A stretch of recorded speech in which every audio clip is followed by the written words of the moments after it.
She stood in the courtroom, one hand cradling her swollen belly, the other pointing an accusing finger at the man who had destroyed her life. "This child is yours, Marcus!" Vanessa screamed, her voice echoing off the marble walls. "You can't just throw us away like garbage." The billionaire CEO merely smiled, a cold, predatory expression that sent chills through the gallery. He reached into his leather briefcase and pulled out a manila envelope. "Your Honor," he said smoothly, "I have a DNA test that will end this circus once and for all." The judge nodded, reaching for the envelope. But as her fingers broke the seal, something unexpected happened.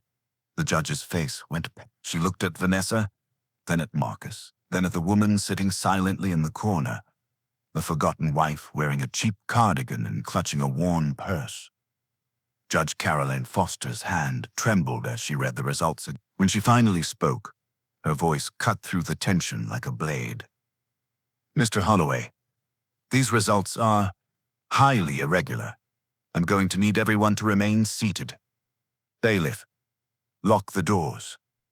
What happened next didn't just destroy a marriage. It exposed a conspiracy so twisted, so calculated, that it would make headlines around the world.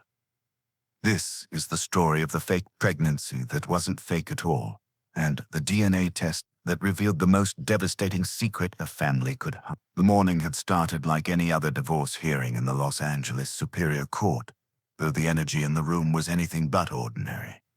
The marble floors gleamed under the harsh fluorescent lights, and the scent of expensive cologne mixed with old leather law books filled the sterile air. This was Department 4B, known in legal circles as the execution chamber, because Judge Caroline Foster presided here, and she had a reputation for destroying lies with the precision of a surgeon's. Marcus Holloway, CEO of Titan Industries, a $4 billion tech conglomerate specializing in AI-driven logistics, sat at the defendant's table wearing a midnight blue Tom Ford suit that cost more than most people's monthly rent. At 45, he was handsome in that sharp, predatory way that came from power and privilege. His salt and pepper hair was perfectly styled. His Patek Philippe watch caught the light as he drummed his fingers impatiently on the mahogany table. He looked bored, as if this entire proceeding was beneath him, a minor inconvenience in his otherwise perfectly curated life. His lawyer, the notorious Gerald Finch, sat beside him.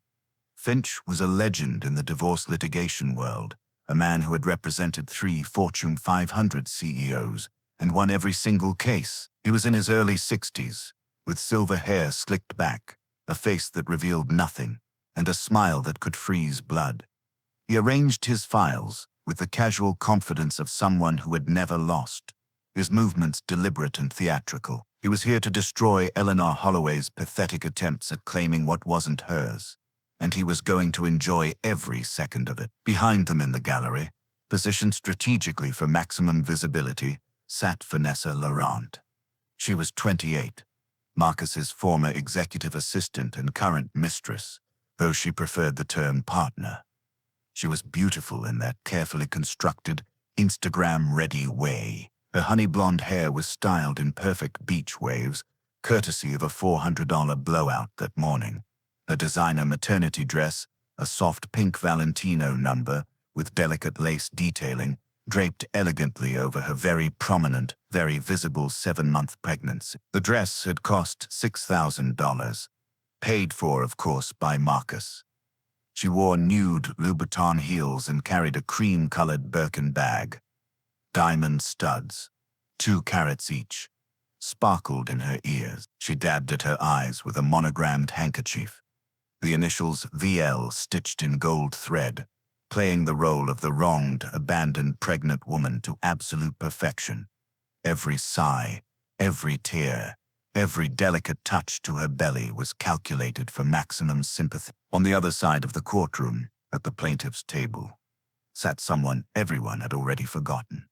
Her name was Eleanor Holloway, though most people in Marcus's world called her the wife, if they remembered her at all. She was 42, though she looked older, worn down by years of silent suffering. Her brown hair was pulled back in a simple ponytail. She wore a cardigan from Target and jeans that had seen better days, She had no lawyer. She couldn't afford one. Marcus had frozen all the joint accounts 6 months ago. The same day he moved Vanessa into the penthouse and kicked Eleanor out to a studio apartment in Van Nuys. Eleanor sat with her hands folded in her lap, her gaze fixed on the table. She looked defeated, broken, invisible. That's exactly what Marcus wanted. All rise, the bailiff announced. Judge Caroline Foster entered, her black robe swishing. She was a no-nonsense woman in her late 50s, known for cutting through legal theatrics with brutal efficiency. She sat down, adjusted her glasses, and looked at the docket. Case number 47B. Holloway.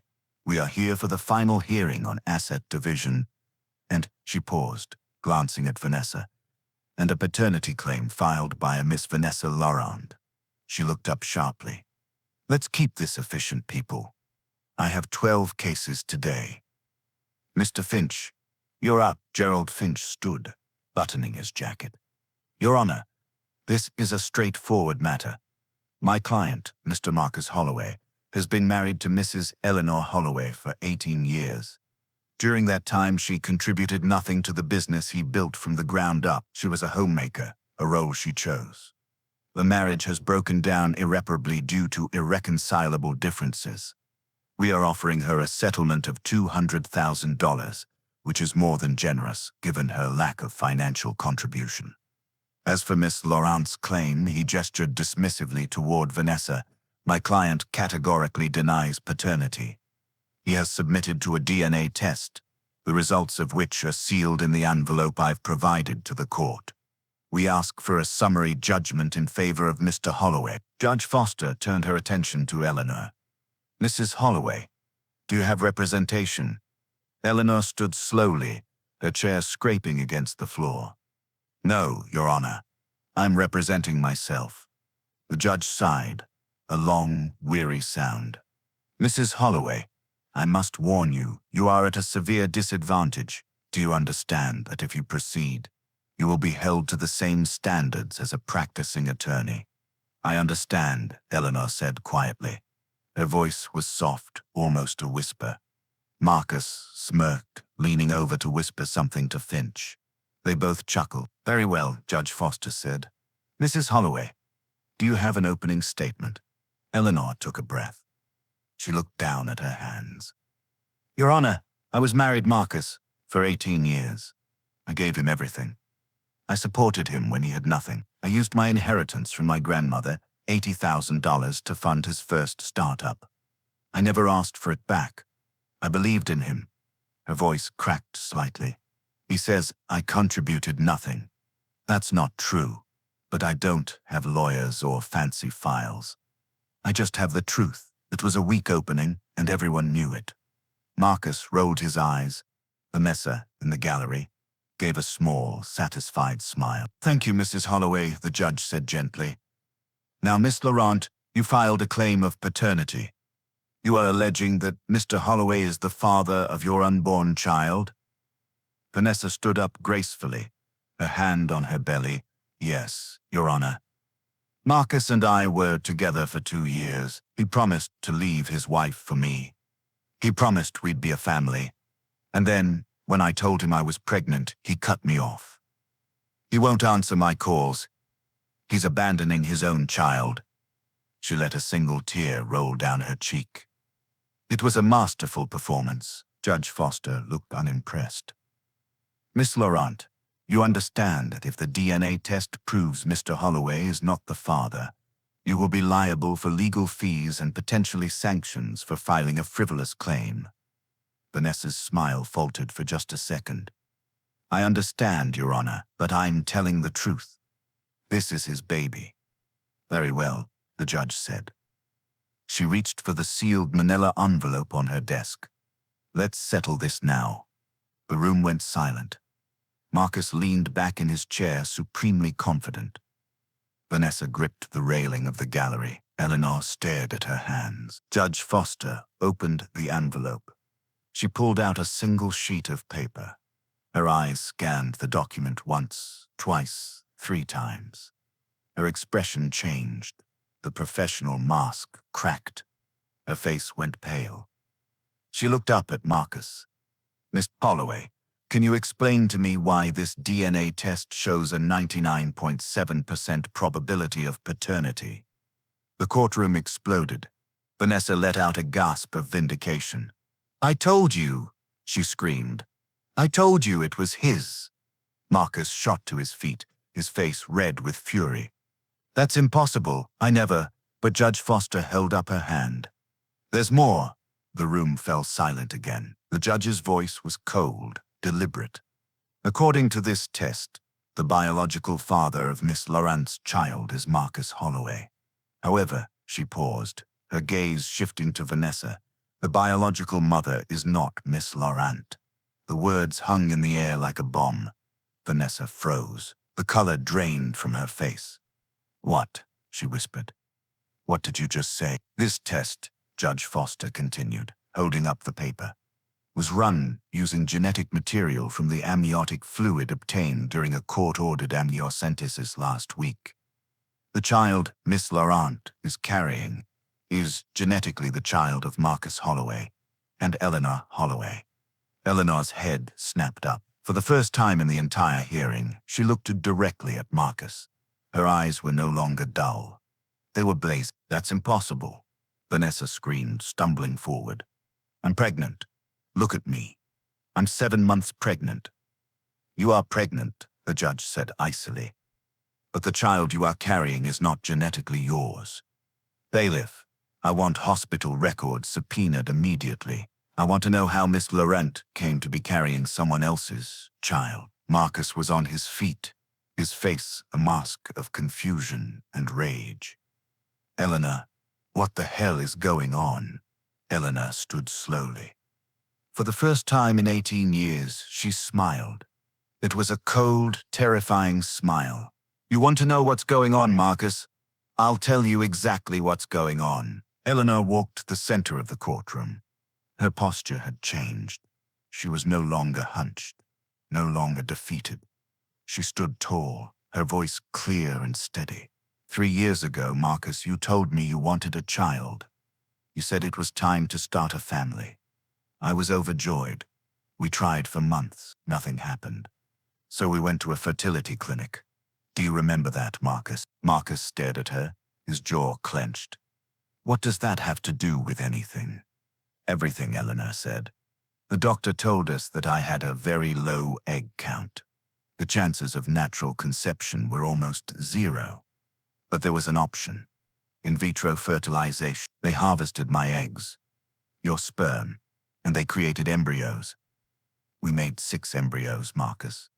Do you remember that?" Marcus said nothing. His lawyer was frantically scribbling notes. "We implanted 1 embryo," Eleanor continued. "It didn't take. The pregnancy failed at 8 weeks. I was devastated. But you lost interest. You said you were too busy with work. The clinic kept the remaining 5 embryos frozen. And then, 6 months later, you met Vanessa." Eleanor turned to look at Vanessa, who was now sobbing, her hands over her face. "You started your affair.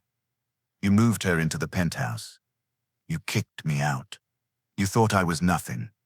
You thought I would just disappear. But I didn't disappear, Marcus. I went back to the fertility clinic, and I asked them a very simple question. I asked them who had legal rights to those frozen embryos. The courtroom was so silent you could hear the clock on the wall ticking. The answer," Eleanor said, her voice deadly calm, "was me. I paid for the procedure. The embryos were created with my eggs. Under California law, I had sole custody of those embryos. You never signed the consent forms, Marcus. You were too busy, so they were mine." Marcus's face had gone from red to white. "Eleanor, what did you do?" "I did what any woman who'd been discarded like trash would do," Eleanor said. "I took revenge. I found out that Vanessa was desperate to trap you. She wanted a baby to secure her place in your life, so I offered her one. I contacted her through an anonymous email. I told her I knew a private clinic that could help her fake a pregnancy. I told her they could implant a surrogate embryo, that she could carry it, that you'd never know the difference." Vanessa was shaking her head, her eyes wide with horror. No, no, that's not. The clinic said it was anonymous donor eggs. It was, Eleanor said coldly. But the donor was me. And the sperm was from Marcus's original sample, stored at the clinic. I had them implant our embryo into you, Vanessa. You've been carrying my child this entire time. The courtroom erupted in chaos. Gerald Finch was on his feet screaming objections. Vanessa collapsed into the gallery bench, hyperventilating. Marcus stood frozen, his mouth opening and closing like a fish out of water. Judge Foster slammed her gavel. Order. Order in this court. She turned to Eleanor. Mrs. Holloway, are you telling me that you orchestrated this entire scenario? Yes, Your Honor, Eleanor said calmly. I did. Why? The judge demanded. Eleanor's smile faded. Her voice became soft, almost sad. Because for 18 years, I gave that man everything. I believed in him when no one else did. I sacrificed my career, my dreams, my identity, and the moment I couldn't give him a child naturally, he threw me away like I was defective. He replaced me with her, she pointed at Vanessa, a woman half my age who didn't love him, who just wanted his money. I wanted him to understand what it feels like to lose something precious. And I wanted my child back. Judge Foster leaned back in her chair. She looked at Marcus. Mr. Holloway, did you sign any legal documents regarding the embryos? Marcus looked at his lawyer, who was frantically flipping through files. I don't remember. I might have signed something at the clinic. He didn't, Eleanor interrupted. I have the clinic's records. He never signed the consent forms. The embryos were legally mine. What I did was unethical, Your Honor, but it wasn't illegal. The judge looked at Vanessa. Miss Laurent, did you knowingly agree to carry someone else's embryo? Vanessa was sobbing uncontrollably. I thought. They said it was anonymous. They said it was a donor. I didn't know it was hers. I didn't know. Did you undergo this procedure with the intent to deceive Mr. Holloway into believing the child was his? Judge Foster pressed. Vanessa said nothing. That was answer enough. The judge turned to Marcus. Mr. Holloway, it appears your mistress conspired to deceive you regarding paternity, and your wife outsmarted both of you, using your own genetic material. This is, without question, the most bizarre case I have seen in 30 years on the bench. She paused, gathering her thoughts. Here is my ruling. The child currently being carried by Miss Laurent is, genetically and legally, the child of Marcus and Eleanor Holloway. Upon birth, full custody will be granted to Mrs. Eleanor Holloway. Miss Holloway, you will pay child support as determined by California state guidelines. Miss Laurent, you will have no parental rights. Furthermore, I am referring this matter to the district attorney's office for potential fraud charges. Vanessa let out a wail. No, no, please. I've been carrying this baby for 7 months. You can't just take it away from me. You carried a child that was never yours, the judge said coldly. You entered into a contract under false pretenses with the intent to commit fraud. You have no claim here. Eleanor walked over to Vanessa. She crouched down so they were eye to eye. You wanted to steal my husband, Eleanor said softly. So I let you steal my pregnancy instead. Now you get to experience what it feels like to lose something you thought was yours. Vanessa lunged at her, but the bailiff intervened, pulling her back. The judge wasn't finished. As for the divorce proceedings, I am nullifying Mr. Holloway's settlement offer. Mrs. Holloway, you stated that you used $80,000 of your inheritance to fund his first startup. Do you have proof? Eleanor reached into her worn purse and pulled out a manila folder. I have bank transfer records, Your Honor. I also have emails from Marcus, thanking me and promising to pay me back. He never did. She handed the folder to the bailiff. Judge Foster reviewed the documents. Mr. Finch, your client claimed his wife contributed nothing financially. This evidence suggests otherwise. Gerald Finch was sweating. Your Honor, that was a gift, not an investment. It was an $80,000 loan, Eleanor interrupted. And under California community property law, any business built during a marriage using community funds is community property. I want half of Titan Industries, the courtroom gasped. Marcus looked like he'd been punched. Half? You can't be serious.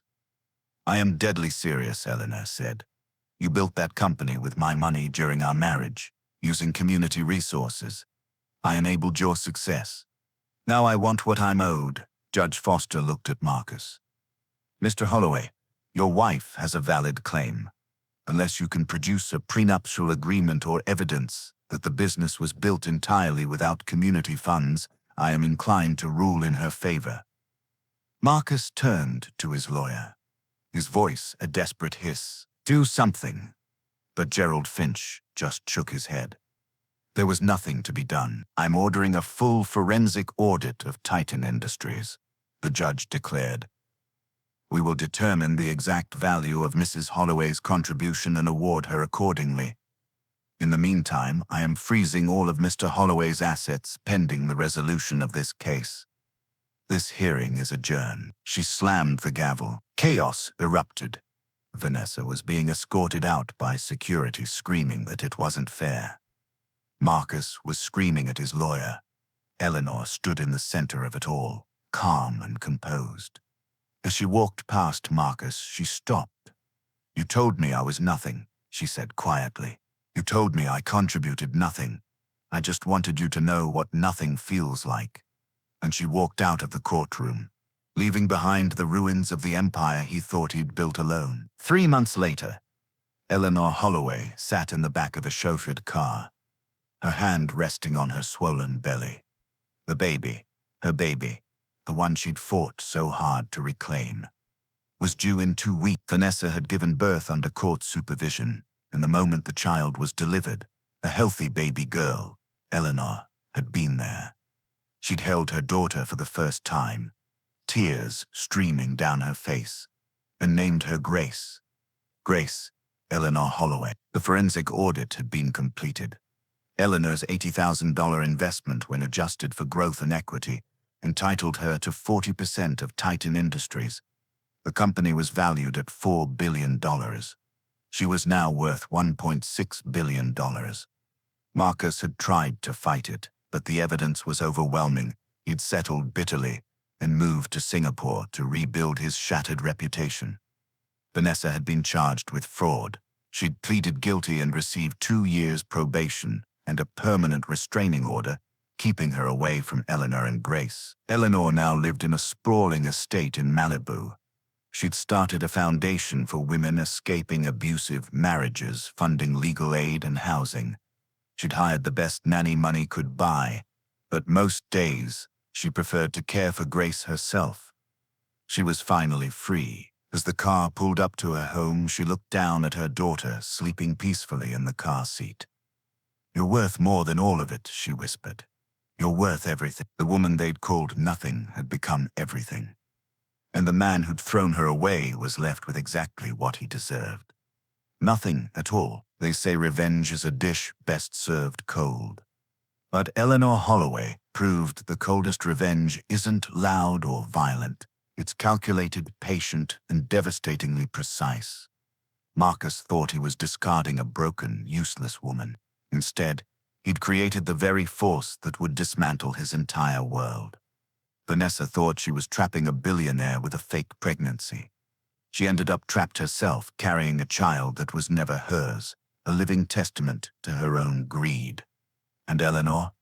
She didn't just win the divorce, she reclaimed her child, her fortune, and most importantly, her dignity. The fake pregnancy that broke a billionaire wasn't fake at all. It was the most brilliant act of poetic justice the courts had ever seen. What do you think? Did Eleanor go too far? Or was this the perfect revenge? Should Vanessa have faced harsher consequences? Let me know your thoughts in the comments below. If this story of calculated justice and ultimate redemption left you speechless, please hit that like button. Share this video with someone who loves a good twist. And don't forget to subscribe and turn on notifications so you never miss another dramatic story. We post new content every single week. Thanks for watching, and I'll see you in the next one.